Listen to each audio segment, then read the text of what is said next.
that. So I just want to say good afternoon, and I hope you're all doing great today. Some great news about the weather. It's starting to get warm, and let's hope it stays that way. And as always, I just want to welcome you guys for our Changemaker20, and I want to thank you for spending your afternoons with us.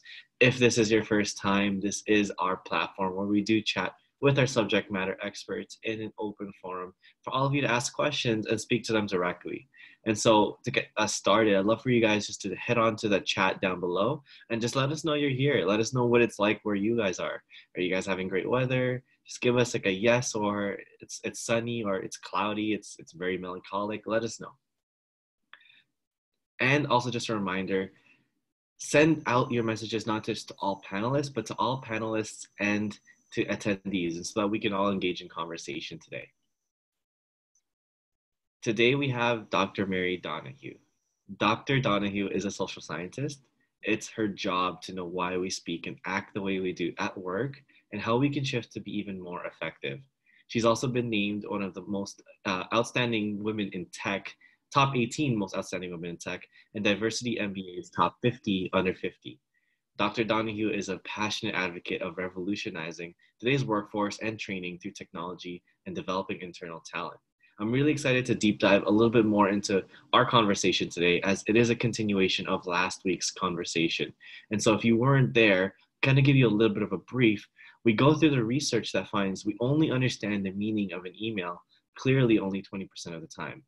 This is then compounded by the problem of negative feedback, and it leads to a stressful day. So her research indicates that if you could learn to classify people that you communicate with into groups and then identify patterns of behavior common to each group, you can then reduce your digital stress by 10% and enjoy 76 more good days out of the year. And so, Dr. Mary, maybe we can start with a little bit of a recap of last week, and then we can go into some of the Q&A and start from there. Sure. I think basically to simplify everything for everyone is to give a personal experience of what we were talking about with email. On average, people get 115 emails a day, probably up more now that we're all isolating. But let's just look at the fact that for every 10 emails you receive, you clearly understand 2. For the rest of the 8, you have to ask for more clarification. So you're wasting your time. But as you ask for more clarification, you begin to get frustrated. The more you get frustrated, the more you see your shoulders start to go up. And oftentimes you'll say things in your head like, why aren't you getting me? Just be clear. Just tell me what you want. And we're not understanding the digital nuances or the digital social cues. So if you look at 80% of your time on just email alone is spent being frustrated. Now let's shift into meetings. Research I did with Microsoft shows that we're in meetings a minimum of 2 hours a day at our workday. So let's look at our entire day. We're answering 115 emails. 80% of those have to be answered. Then we're in meetings 2 to 4 hours a day. That means we have roughly 1 hour a day to do our job. None of us were hired just to be on email or just to be in meetings. We actually have to get work done. So then we're working late at night, we're working on the weekends, and our phones and our computers make it super easy to do that. Oh, I'm just going to answer this email. I'm just going to answer this. I'm just going to do this. So now you're at home, and if you have children, a partner, even a pet, you begin to become this habit of, oh, just one more, and what begins to happen to your body is your body begins to constantly be stressed, and you can feel the tightness in your shoulders, or if you get an email you don't understand, it's articulated by a tightening in the chest or sometimes in your tummy. And so what I talked about was, how do you change this? How do you get out of that constant fight or flight or chronic anxiousness? Ways to do it is to use your internal AI. Artificial intelligence works by categorization, identifying patterns, and then predicting what these patterns are going to show. And then you react, you just keep going. That's how our brains work. That's why it's called artificial intelligence. Our mammalian brain is where the patterns are stored. Our instinctive brain responds based on these patterns. But right now we have no patterns to digital social cues, Daniel. So what we have to begin to do is create and look at those patterns. And that's what I've done. And that's what I showed last week. Mhm. And so for you guys, if none of you or if any of you have missed it, you can definitely check it out on YouTube. Look up Talk Boutique and you can find Dr. Mary Donohue's talk last week with Andrea. And we go into depth about a little bit more about the groups that you kind of put people into, and particularly in the different generations that they were in, and how to communicate best with them. I think just now when you were talking about the stiffness of it, I had to remind myself to open up a little bit, and I'm not sure about the rest of you guys. But with that being said, so Dr. Mary, how can we communicate to everyone more effectively, especially in times when we're all living digitally and Zoom has become integrated into our daily lives? So when you say communicating more effectively, do you mean like right now understanding each other clearly, or do you Yeah. mean by email? Do you mean through PowerPoint? In a group meeting, say you have 17 family members who are all Irish on one channel yelling at the exact same time. That's my family, by the way. And so would you like to talk about email first, and then we can, Yeah, and so it sounds like there's different modalities of communication that you have to integrate into different communication groups. Yeah. So then maybe we can start with email and then maybe Zoom, something that people are very much consumed by nowadays. Yes, they definitely are. I think to make it simpler for the participants, what we did last week was we broke people into generations. Mm-hmm. And the reason we broke people into generations is because we broke them into generations on how they learn and what were their triggers in using technology, because that's what their brain is looking for, triggers their brains are familiar with. So when we looked at boomers, which were born from basically 1945 to 1960, I talk about in the book. And there's always people plus or minus 5, which we call cuspers in the research. They are used to the sound of productivity. They're used to correct grammatic, well-written statements. If we look at Gen X, very visual. They were the CNN generation. They watched a war on television. And if we look at millennials, they're a kinesthetic generation. They move through action, which is the internet. They've been on it since 5th grade. In learning, they learned in groups. And if we look at Gen Z, the exact same thing. They were taught in groups. I'm not going to go into how that worked, but basically what we know is technology for Gen X and for boomers is very task-based. We're here to do a purpose. Let's not waste time. Let's get on with it. How is this helping our day? When we look at millennials and Gen Z, they were educated in groups. So using technology, so technology is to share. So when you go to an email, you know when you're using an email to a boomer, and it's easy to find out who's who. Just go online, look at their experience. You don't have to look at their age, it's their experience. And it will tell you. It can also sometimes tells you when they graduated from university, which again is another great point of understanding how they learned through technology. Mm-hmm. Boomers, much more formal. They had truant officers. So you would use dear so-and-so, comma, paragraph, sincerely, think in terms of a letter. With a Gen X, they're really the sandwich generation, and they tend not to read because they have so much to do. They're taking care of parents and kids. And so make it bullet point form. You could just say Mary, comma, boom, boom, boom, boom, boom, but make sure it relates directly to what you're talking about.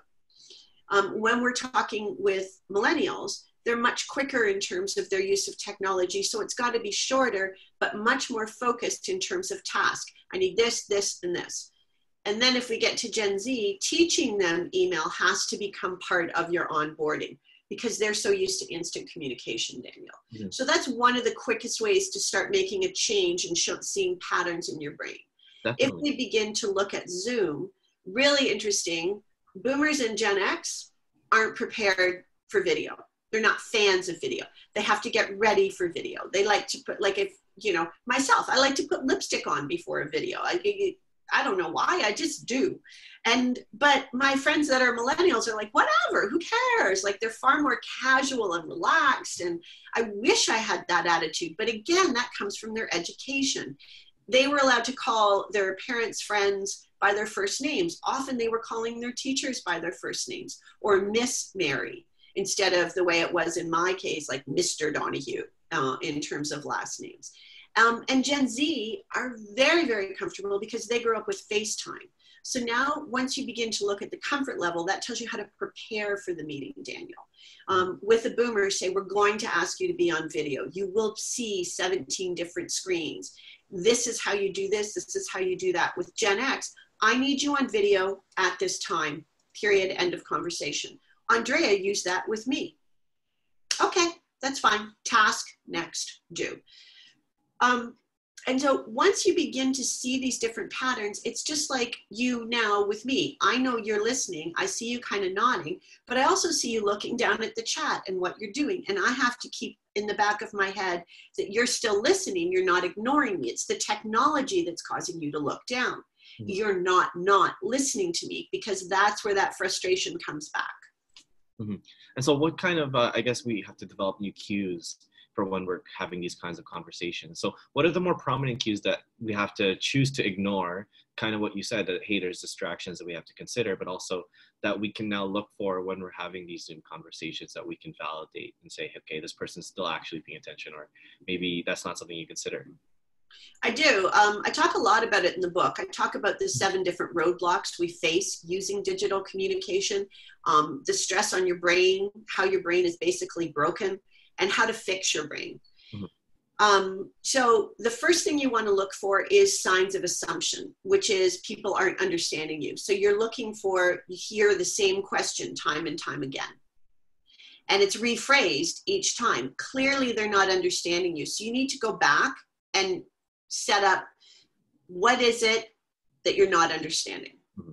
We know when we're with Gen X, it's great to allow them to have a PowerPoint, allow them to have a visual or a graphic to see. With millennials, let everybody talk for a certain period of time because they're so used to sharing, or show everyone what's on the chat screen so they can see and they can comment. Because we also know with millennials, when they're on a call, you're going to see them looking at their phone. That's exactly what they do. And we see the same thing with Gen Z. They rarely just focus on one thing, and they have the aptitude of doing that. So you, as someone who can't do that, can't get frustrated with that point. You just have to say, do you need further clarification? Is there something that you don't understand? And pull people back into the conversation if you feel that you're losing them. And so really just affirming feedback and having that kind of open conversation. Yeah, a lot of time, especially if you're on Zoom and you can see someone or see what they're doing. Like you would know right now that I am typing because you would see my head down and you would see me typing. Clearly I'm doing something else. And oftentimes I'll just stop talking when that happens, particularly when I was teaching. Okay, if you're busy, I can wait. And I did that in the classroom as well, to say, hey, if you need to focus on something else, you focus on something else, because I'm not wasting my time. And you also have to create parameters at the start of your Zoom calls. I need you to talk for this long. I need you to pay attention. This is what the outcome is going to be. Sometimes we're getting on Zoom calls and we're just blah, blah, blah, blah, blah. Oh, very fair. And maybe we can shift this conversation now that we're working isolation. How do we as individuals not feel so isolated? Like, how can we feel more connected nowadays, even though we are using so many different methods of communication like Zoom? What about that person that just feels like they're out of touch? I think that's an important mental health question to begin to look at. And one of the things that many people are encouraging people to do is to use the technology that you're familiar with. We're seeing a lot of older people that are feeling very isolated right now. Call them on the phone. Actually pick up the phone and call them. That's how they like to be connected to. I know my mother-in-law who has Alzheimer's, like she can look out the window, but if she hears a voice on the phone and sort of sees us, it helps alleviate her stress. That's an extreme example, but it's an example. What we're seeing with kids, a very cool trend we're seeing with kids, which is such a 1950s throwback, is they're either getting in their cars or they're going to parking lots and they're social distancing, but they're connecting by physically being in someone's presence and then texting on the phone. So you've got to do what you're used to doing. Gen Z was used to sitting on a couch. That's people who are under 20, by the way, sitting on a couch together online. So they like the physicality, but being online, Daniel. And we're seeing millennials make huge strides in terms of how they're walking together, how they're exercising together, but how they're doing it through things like sharing GoPro and very clever uses of technology that never would have occurred to me. Like, who would care that I'm on a run? But apparently you can have GoPro on and have your pods in, and people can be talking to you about what you're seeing on your run. And I was like, dude, I never, like in a million years, but that's how they like to connect, and they're sharing it like you are on Facebook Live. Mm-hmm. And so then going into just more task-oriented or work-oriented, when we are discussing with people, it sounds like we need to be a little bit more compassionate. And so how do we communicate that? Let's say without the use of, if you're not a fan of maybe emojis, for example, how do we get that across? If you're not compassionate? Or emojis? Emphasize being more compassionate in your voice, in your phone, in your emails, and maybe without the use of things like emojis. Right. Mm-hmm. A simple way to do it, Daniel, is to ask people on an email or in a Zoom call and be honest with them. Say, does that make sense? Have I helped you? Because for me, that's why I'm here. I'm here to help people. Like that's my goal, is to create positive mental health and reduce the digital stress. But you also have to understand people want simple, instant gratification.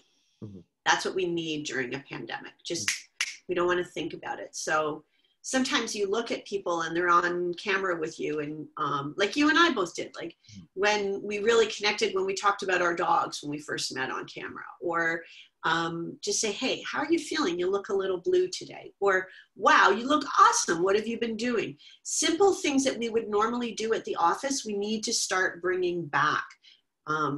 Oftentimes you get on a call and everybody's saying, how are you doing in COVID? Well, okay, not well. I'm stuck in my house with my entire family, can't get out. You know, you can only have that for so long. Why don't you start talking about, hey, what's the first thing you're going to do when you get out of COVID? How are you? What's your plans? How's your garden if you have a garden? Have you bought a plant? Like, just think about different conversations that relaxes someone's brain, not focusing on COVID all the time. I think that's great advice. I think all our heads are wrapped around COVID and it's hard to escape. But I completely agree. Relaxing your brain is very imperative.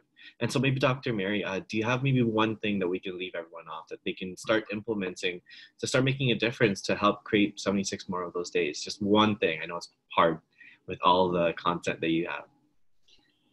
I would take a digital break. Mm-hmm. And what I mean by that is plan your day the night before and take 5 minutes out of every hour to do something utterly delicious. Have a piece of licorice, take a little 5-minute nap, do what Einstein did, walk. Just make sure every hour you take a 5-minute break at minimum. It's great to know. And it also is validating because it's hard to focus when you're always in front of a screen all day, more so than when you're out in the office and then when you're working at home, because now you have to constantly fight to not be distracted. And I think it's a compound of more stress than what you're probably used to. But our conversations always run by very quickly. 20 minutes just runs by, and you know, I'm sure there's so many more questions that we could have asked you, and there's so many more questions that people have in the thought of their minds. But that is all the time that we have for today. Dr. Mary, I want to thank you for coming in, and for everyone who is in here today, I want to thank you for tuning in as well and sharing your afternoons with us. If you guys do have any further questions or want to look into booking Dr. Mary for a custom virtual event or workshop, or just want to be introduced, definitely shoot me an email and I'd love to get you acquainted. And so we will also be continuing our virtual speaker series tomorrow with our sense-making conversation with Melanie Parrish.